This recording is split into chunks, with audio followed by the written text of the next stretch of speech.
दीदी हमर बात हो, मानी लो दीदी हमर बात हो। जीजा जी मिली है सब कस सुपर, उमर बा तोहर विकास हो।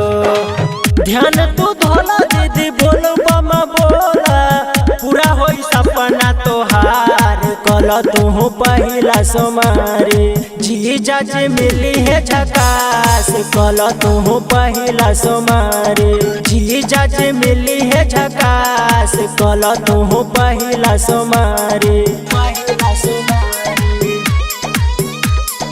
पहिला सोमारी। जीजा जी मिली है झकास,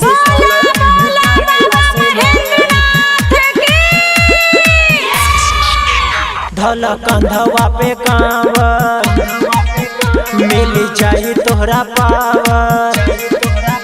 होई कवनो जे गलती, दिहे कारी चाहे सावर।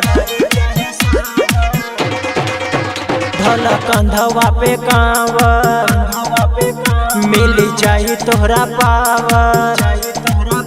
होई कवनो जे गलती, दिहे कारी चाहे सावर।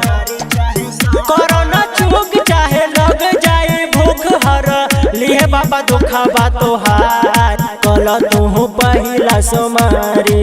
जीजा जी मिली है झकास, कल तू पहिला सोमारी। जीजा जी मिली है झकास, कल तू पहिला सोमारी।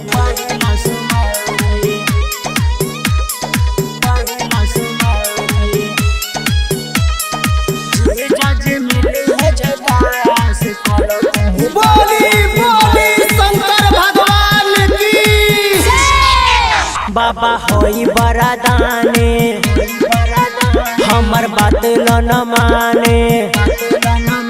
राइटर मनीष मार्शल, के बने है तोरा रानी।